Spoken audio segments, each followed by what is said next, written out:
अक्सर लोग बहुत से ऐसे सवालों से घिरे रहते हैं जो उन्हें रात दिन सताते रहते हैं। क्यों लोग आपको नजरअंदाज करते हैं? आपको लगता है कि लोग आपकी वैल्यू को समझते नहीं हैं। आपके महत्वपूर्ण और असरदार बातों पर भी ध्यान नहीं दिया जाता है। क्या आप जानते हैं, इन सब का कारण लोग नहीं, केवल आप ही हैं। दुनिया बुरी नहीं है, दोष आपके भीतर ही है, क्योंकि आप स्वयं ही अपने आप को सम्मान नहीं करते हैं।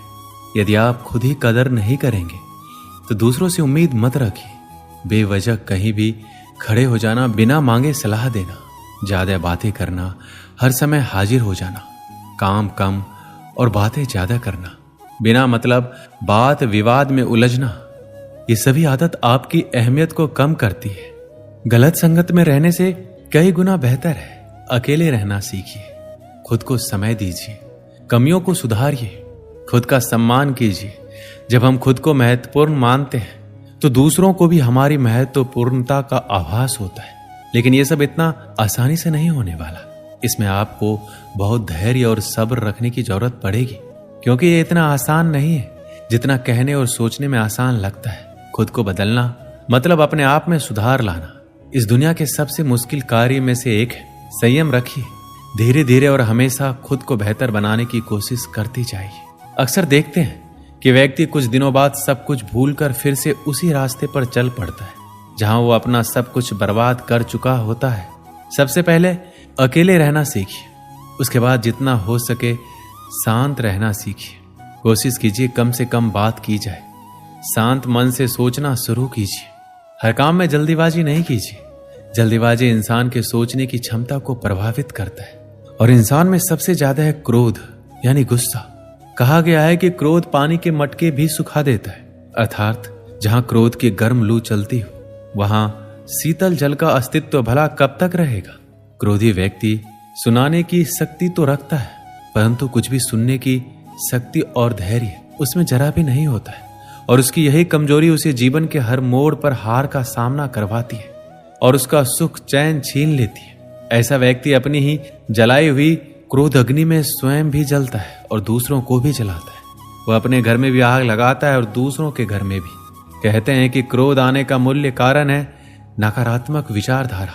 जिन लोगों को बार बार असफलता मिलती है, बार बार अपमान सहना पड़ता है और बार बार मनोवांछाएं अधूरी छोड़नी पड़ती है, उनके गुप्त मन में एक प्रकार का आघात पहुंचता है, एक प्रकार का मानसिक जख्म हो जाता है। और इन्हीं सब वजहों से फिर से वो लोग अपनी नकारात्मक भावनाओं को गुस्से के रूप में बाहर निकालते हैं। जब हम दूसरे से अधिक अपेक्षाएं रखने लगते हैं और वो जब पूरी नहीं होती तो निराशा के कारण हम तनावग्रस्त हो जाते हैं, दूसरों पर क्रोध करने लगते हैं।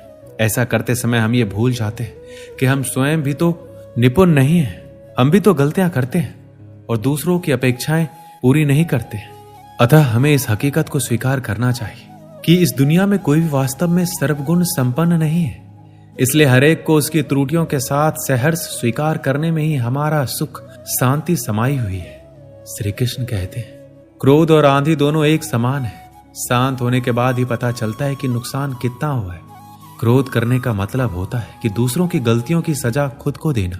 क्रोध एक तरह का पागलपन होता है। क्रोध हमें उन लोगों से भी दूर कर देता है जो लोग हमें सच में मानते हैं। क्रोध में बोला गया एक कठोर शब्द इतना जहरीला बन सकता है कि आपकी 1000 प्यारी बातों को 1 मिनट में नष्ट कर सकता है। क्रोध एक बहुत ही बड़ा अवगुण है जो इंसान की कामयाबी में बाधक बनता है। अत्यंत क्रोधी स्वभाव का इंसान नेत्रधारी होकर भी अंधा ही होता है। क्रोध का भाव हमेशा क्रोधी को ज्यादा नुकसान पहुंचाता है, बजाय उसके जिस पर वो क्रोधित हो रहा हो।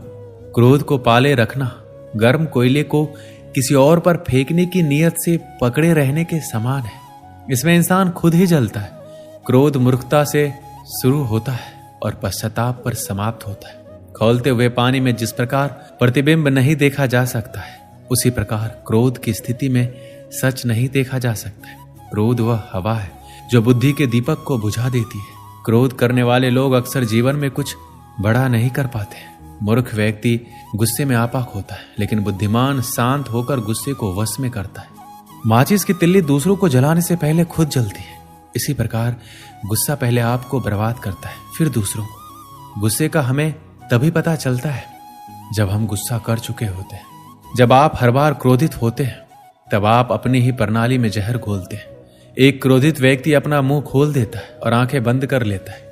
क्रोध से इंसान न केवल अपना जीवन खराब करता है बल्कि लोगों के दिलों को भी ठेस पहुंचाता रहता है। जब भी आपको गुस्सा आए तो पहले उसके परिणाम के बारे में सोचिए।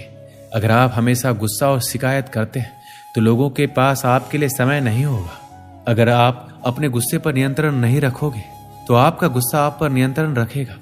क्रोध एक स्थिति है जिसमें जीव मन से अधिक तेजी से काम करती है। क्रोध एक ऐसा श्राप होता है जिसे खुद इंसान अपने आप को देता है।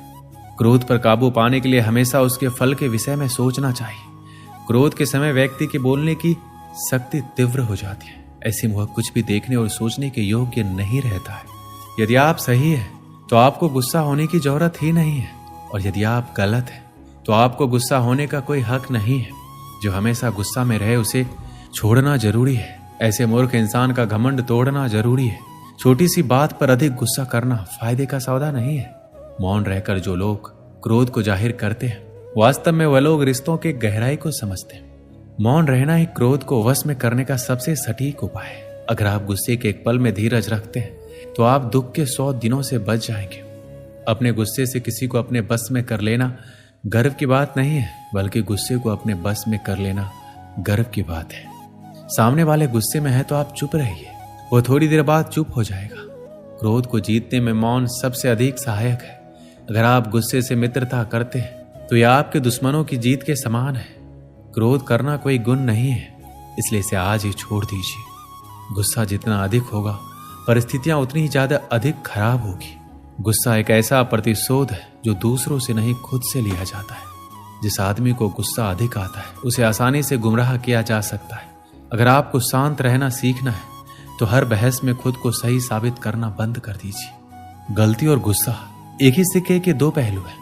अगर आपसे कोई गलती हो जाए तो आपको अकारण ही क्रोध आने लगता है, और अगर आप गुस्से में हैं तो गलती पर गलती करते चले जाते हैं। ऐसे में जब गुस्सा शांत होता है तब आप जान पाते हैं कि आपके द्वारा की गई गलतियों का क्या प्रभाव पड़ रहा है या पड़ने वाला है। क्रोध को झट से जाहिर कर देना फिर भी ठीक माना जाता है, क्योंकि मन में पल रहा क्रोध कब विकराल रूप ले इसका आपको अनुमान तक नहीं लग पाता, और दूसरों का अहित होते होते उसका नकारात्मक प्रभाव आप पर और आपके जीवन पर भी दिखने लग जाता है। क्रोध करते समय लोग यही सोचते हैं कि वह दूसरों को नुकसान पहुंचा रहे हैं, लेकिन असल में क्रोध का भयंकर असर उन्हें ही अंदर खत्म कर रहा है।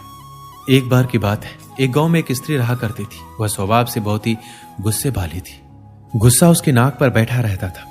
छोटे छोटे बातों पर वह गुस्सा में आ जाती और लोगों को भला बुरा कहती थी। आस पड़ोस में रहने वाले लोग उससे परेशान थे और उससे बात करने से घबराते थे। उसका गुस्सा घर पर कलह का कारण बन चुका था। उस स्त्री को एहसास था कि गुस्सा उसके लिए परेशानी का सबब बनता जा रहा है। अक्सर गुस्सा उतरने के बाद वह पछतावे की आग में जला करती थी, लेकिन गुस्सा नियंत्रण के बाहर होने के कारण स्वयं को लाचार पाती। एक दिन गांव में एक महात्मा पधारे।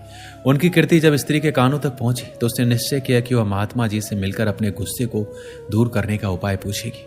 वह महात्मा से मिलने पहुंची और प्रणाम कर बोली, गुरुवर, मैं अपने गुस्से से परेशान हूँ। गुस्से पर काबू ही नहीं रख पाती।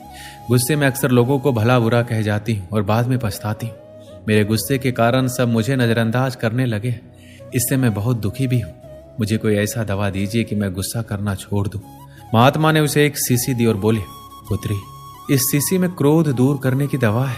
अब से जब भी तुम्हें क्रोध आए इस शीशी से मुंह लगाकर दवा के कुछ घूंट पी लेना।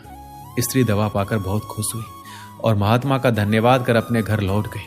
उसके बाद उसे जब भी गुस्सा आता वह शीशी से मुंह लगाकर दवा पी लेती। धीरे धीरे उसका गुस्सा कम होने लगता। 7 दिन बाद जब शीशी की दवा खत्म हो गई तब वह फिर से महात्मा के पास पहुंची और बोली, गुरुवर, आपने मुझे गजब की दवा दी है। इसे पीते ही गुस्सा छूमंतर हो जाता है। अब वह दवा खत्म हो गई है। कृपया कर मुझे उस दवा की एक और शीशी दे दीजिए। महात्मा मुस्कुराते हुए बोले, पुत्री, तुम्हें जानकर आश्चर्य होगा कि उस शीशी में कोई दवा नहीं थी। उसमें सादा पानी भरा हुआ था। क्रोध आने पर जब भी तुम उस शीशी से पानी पीती थी तो शीशी मुंह में होने के कारण तुम कुछ बोल नहीं पाती थी। क्रोध दूर करने का उपाय बस अपना मुंह बंद कर लेना है। अब से यही किया करो। दोस्तों, इस कहानी से हमें सीख मिलती है। क्रोध करने का उपाय बस अपना मुंह बंद कर लेना है, तभी आप क्रोध को शांत कर पाएंगे। दोस्तों, इस वीडियो में बस इतना ही। मिलते हैं अगली वीडियो में। अपना ख्याल रखिएगा। जय श्री कृष्ण।